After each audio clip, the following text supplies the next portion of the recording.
Hi, I'm Jim Baston and welcome to this video about managing emotional relationships. I'm going to introduce you to steps that we can take as service providers to help us maintain composure and work constructively and professionally through those interactions when our customers' emotions are running high. The approach that we will introduce to you today is called CALM. CALM is an acronym for a process that demonstrates to the emotional customer that we are listening to them, that we understand their concern, and we care and are prepared to help. By doing so, we can help the customer let go of their own emotion and work with us to find an acceptable solution. CALM means connect with the customer, acknowledge the situation, look for a solution, and manage the situation. In order for us to appreciate how CALM works, it is helpful to consider a simplified view of what happens during human interactions. Imagine dealing with a particularly difficult issue. Despite our best efforts, the repair we are doing will not be completed when expected. The stress levels are high. An entire department is affected, and we fear the customer is not going to be happy. In cases like this, it may seem that the customer's reaction is beyond our control. But we do have control how we behave, and as a result, we can influence how the customer will react to our news. This is because their reaction will largely be dependent upon what we say and do. Let's look at a simplified model of human interaction. People react to a stimulus. In our example, the news that the repair will be delayed, and the realization that this will have a negative impact on the entire department. The first image graphically depicts how the information is processed and a response to the news is generated. Notice that there are two factors at play. The first is the customer's perception of what is happening or what is being said, and the second is their feelings about the situation. And both have an impact on the other. So in our situation, if the customer has the perception that we are not engaged in our work and not very good at what we do, and believes that it is our incompetence that has caused the time overrun, then their feelings of frustration will be reinforced and they will respond emotionally. Now, their response becomes our stimulus, and like the customer, we process this stimulus and then we respond. Our response will impact the customer's perceptions and feelings and therefore alter their response either positively or negatively. Through how we respond, therefore, we can change our relationship with the customer to one based on mutual respect and trust. So, although the outcome to the situation may not be able to be changed, for example, our response may not change the fact that the part will still be delayed until tomorrow, by improving the relationship, we positively impact the customer's willingness to collaborate on the ultimate solution. For example, if we react defensively to the customer's response to the news, for example, we avoid making eye contact with the customer and just simply get on with the work while saying something like, "Don't blame me for the delay, it's not my fault," we are negatively impacting our relationship. We will be reinforcing the customer's view that we really just don't care and have done nothing to offset their concern about our competence. The customer will perceive our response as avoiding responsibility, and their feelings of frustration will be further heightened. If, on the other hand, we respond constructively and demonstrate to the customer that we do indeed care and are taking responsibility to resolve the concern, we will very likely cause a very different and more positive response. This will reduce the emotion and allow us to work together towards an agreeable solution. We are going to illustrate how this might work in a real-life situation, but first, let's look more closely at the CALM process. The C in CALM stands for connect with the customer. When someone becomes upset and emotional, it is important to them that others take them seriously and share their concern. We can demonstrate our sincere interest and concern by connecting with them. We can connect to their emotional state by having an open body stance, making eye contact, showing a sense of urgency in our voice tone and in our body movements. Listening, of course, is a critical part of connecting. By listening carefully and patiently to what the customer has to say, we can diffuse some of the emotion and get the customer to be more open to discussing a resolution of the issue. We can show that we are actively listening by using body language and voice cues to provide assurance that we are listening closely. For example, having an open body stance, making eye contact, saying things like, tell me more. Asking questions if appropriate. For example, what happened next? Recapping our understanding of the situation, let me just repeat what I think you said to make sure that I fully understand. The A in CALM stands for acknowledge the situation. Once the customer realizes that they have our attention, it is important that we communicate that we understand the issue and the reason that they feel the way they do. By demonstrating empathy, we further help to diffuse the emotion, and this gets us closer to a resolution. It could be as simple as saying something like, "I'm sorry to hear this, and I can certainly understand why you are upset." L stands for look for a solution. When our customer is highly emotional, they will not be processing information rationally. That is why it is difficult to resolve a highly emotional issue without first focusing on reducing the impact that emotion is having on the other party. By connecting and acknowledging, we will have begun to diffuse the emotion in the situation to the point where we can start to engage the customer at a rational level. In this stage of the strategy, we are demonstrating our sincere desire to find a resolution that we can both live with and that we can take responsibility for. Here, we can clarify any misunderstandings that the customer may have about the situation. And if appropriate, we can ask the customer how they would like the matter resolved. When possible, we can offer some alternatives for the customer to consider, which will help them to feel empowered over the situation. M stands for manage the situation. It is time to take steps towards the solution. If our options are limited, or if the suggested solution is unreasonable, we can still respond positively. For example, we can say, "I may not be able to do exactly what you're asking for, but here is what I can do." If relevant, we can help the customer to choose from the alternatives that we have provided to find the best course of action for them. In situations where we have already been working on addressing the concern, we can tell them what we have done so far to get things resolved. Our responsibility doesn't stop once we get the ball rolling. We must remember to keep our customer informed of our progress. Addressing the issue will sometimes take time. Let the customer know that we're on top of things. In the absence of information, the customer may think the worst. As we apply the CALM technique, it is useful to consider the major causes of anger and frustration and apply CALM in a manner that addresses them effectively. For example, anger and frustration can be triggered by such causes as lack of accountability, not my job, low sense of urgency or interest, the perception that we just don't care, cold or rude behavior, lack of information, frustrated by not knowing what's going on, and loss of control that leads to a feeling of helplessness, broken promises and missed expectations. Let's look at some examples of what happens when we ignore these very real concerns of our customers and then watch as the CALM technique is applied in a manner that addresses them.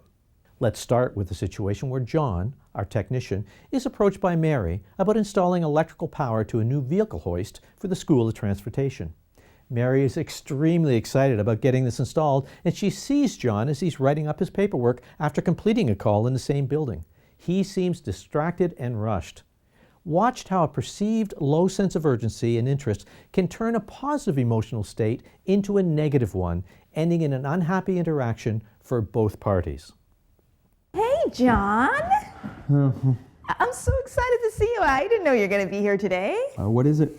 Listen, I need a big favor. I'm sorry, no time today. Oh, John, I've got to get a new piece of equipment for the auto bay, and I need to get it connected so we can, use it as soon as possible. I just need 5 minutes of your time. So I don't even have 5 seconds today. I'm really behind. Just 5 minutes, I promise. It won't take long. Surely you can help me out. Oh, boy. You just don't understand. No, you just don't understand. You're not my only customer. It seems like everybody needs me right now. If you need something done today, just call the office. Someone that will help you there. All right? I can't help you right now. I just asked you to come and take a look. Sorry, try the office. I can't help you right now. Notice that it was the way that John responded to Mary that turned her positive emotional state into a negative one. He failed to connect with her through eye contact or body language and didn't acknowledge her situation. John didn't even inquire into the nature of the request. If he had, he would have known that Mary was talking about the new hoist and could have been more helpful. Notice also that Mary's frustration was impacted by 2 other factors from our list: lack of information and lack of control over the situation. To Mary, the electrical installation is all in the hands of John, and he just doesn't seem to care very much. Now, let's look at the same scenario where John uses the calm approach to respond to Mary's request. Hey, John. How are you? It's so good to see you. I didn't know you were going to be here today. Mary, hi, how are you? I'm great. Listen, I've got a big favor to ask you. What's up? Okay, we've got the state-of-the-art equipment that's in, and I really want to get it operational. Do you have 5 minutes? Oh, is it the brand new hoist? That's pretty exciting. Yes, it is, and we'll be the first post-secondary institution to have anything like it, and I'm so excited. Do you have time?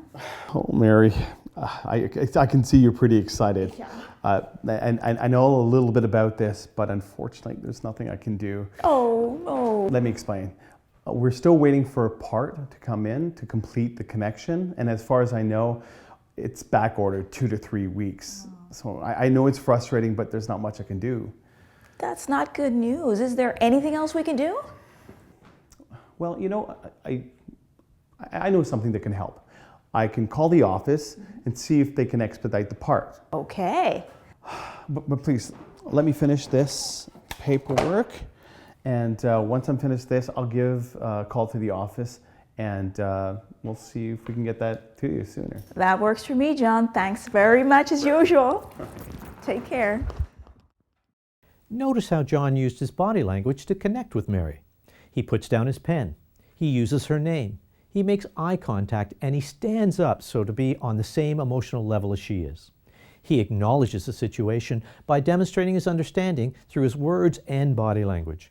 He asks questions to look for a solution and uncovers why Mary's need is so urgent. He took responsibility for looking into the parts delivery to see if they could be expedited and thereby manages the situation. Notice that the outcome was still the same, but unlike the previous example, the interaction ended with both parties feeling good. Mary still didn't have her state-of-the-art hoist installed, but she understood and accepted that there would be a delay and felt reassured that she was in good hands. Let's consider another example. And in this one, Mary is the manager of food services and John has been sent to the town square to address a possible roof leak. Mary is frustrated because this is not the first leak and repeated visits from facility services has not corrected the problem. There is a lot at stake for Mary, including the possibility of being shut down by the health inspector if they feel that the problem is unsanitary. John arrives to fix the problem.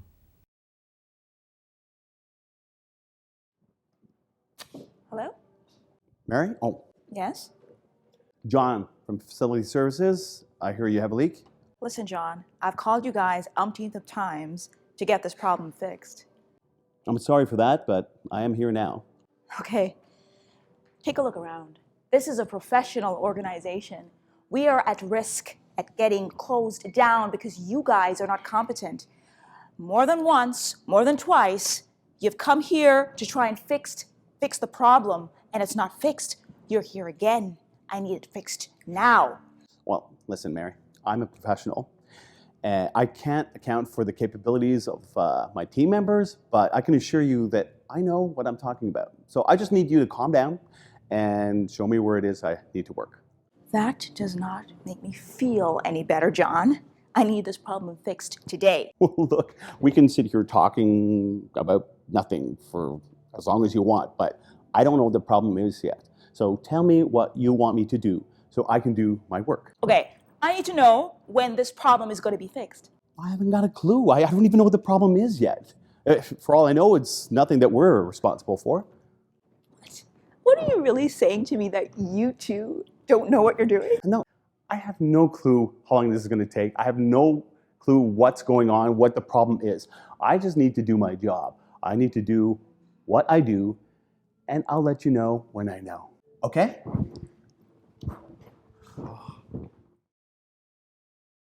Notice what happened here. Mary is obviously and justifiably frustrated by the situation and takes out her frustration on John. She makes a negative comment about John's department, and John uses that to position himself as the hero. When Mary persists with her comments, John allows himself to become defensive and he tells Mary to calm down, which will only serve to make Mary angrier. He then proceeds to make a remark about standing around all day, which further fuels the fire. Now, Let's take a look at the same interaction, and this time John applies the calm approach. Hi, Mary. I'm John, Facility Services. I'm here to fix your leak. Listen, I've called umpteenth of times, and this problem has not been fixed as yet. Yes, I've heard that there have been several call-outs. I'm really sorry about that. As a matter of fact, I'm really frustrated, okay? How would you feel if you had to make multiple calls and people show up and the problem still doesn't get fixed?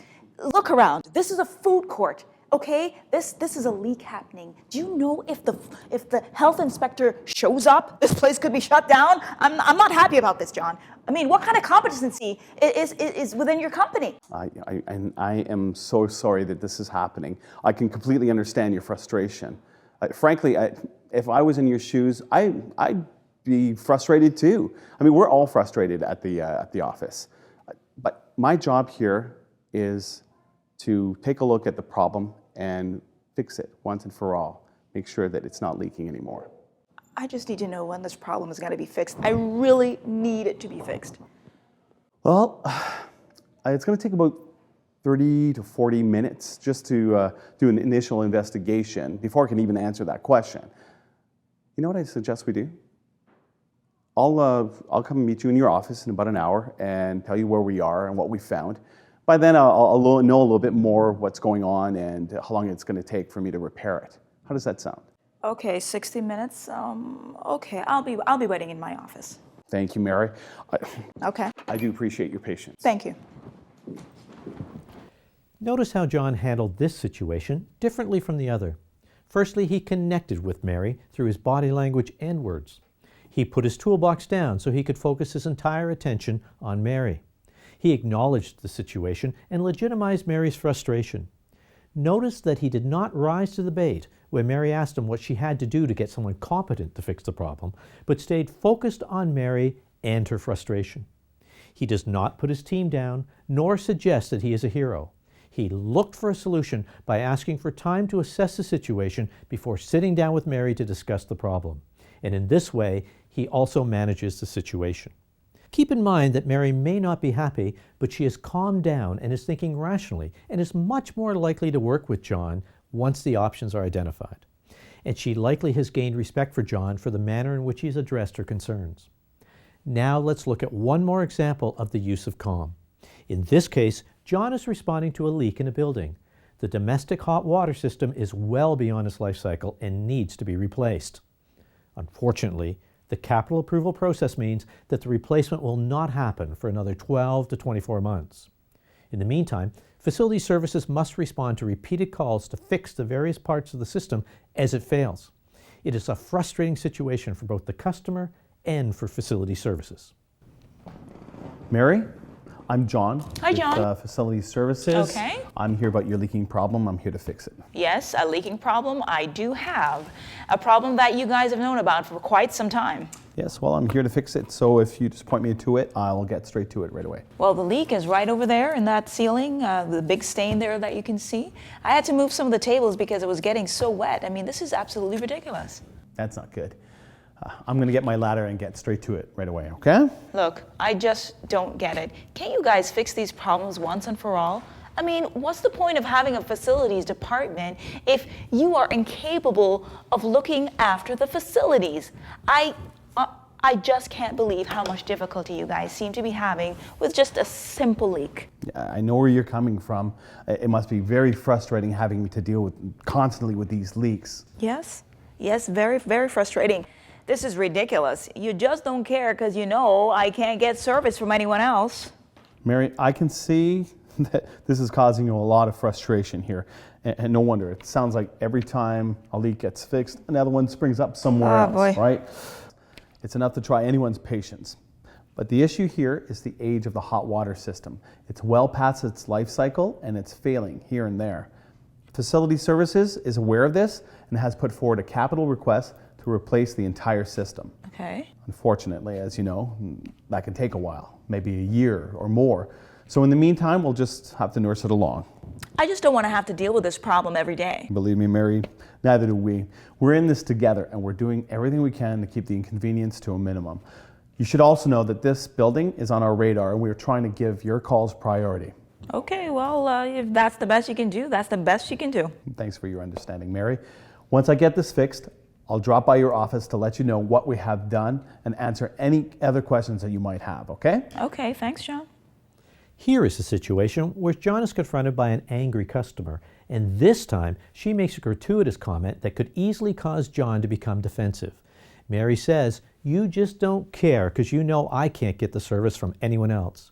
Notice how John did not respond to the comment, but remained professional and focused on Mary's frustration and solving the problem. Notice too that John is prepared for the interaction. He is familiar with the problems associated with the building and provides Mary with information that she did not have and which explains the reason for the chronic nature of the problem. Calm is an approach to dealing with others in emotional situations. It is designed to help the other person feel that they are respected and that their concerns are important and listened to. Our objective in using calm is not to solve the problem per se, but rather to create a collaborative environment that allows us to work constructively towards a resolution that we can agree to and feel good about. As our examples showed, the final outcome regarding the concern may not change, but the relationship with the other party does. Using calm, we can ensure that our relationship continues to be based on trust and mutual respect. We can enhance our effectiveness by going into emotional situations prepared. For example, if we are responding to a call for a problem that was not resolved through a previous service call, we can anticipate that the other party may be frustrated by the added inconvenience. This may give rise to demanding behavior that may cause us to become defensive. In all cases, we should consider what the customer may be feeling and experiencing and plan how we will connect with them, acknowledge their situation, look for a solution, and manage the situation. The service business is a demanding business, and it is not unusual for emotions to rise to the forefront during our interactions with our customers. As service professionals, we must maintain a positive attitude and professional manner regardless of the situation. So, when emotions are running high, the calm approach provides us with the steps to maintain our composure, work constructively and professionally towards a solution, and ultimately a better relationship.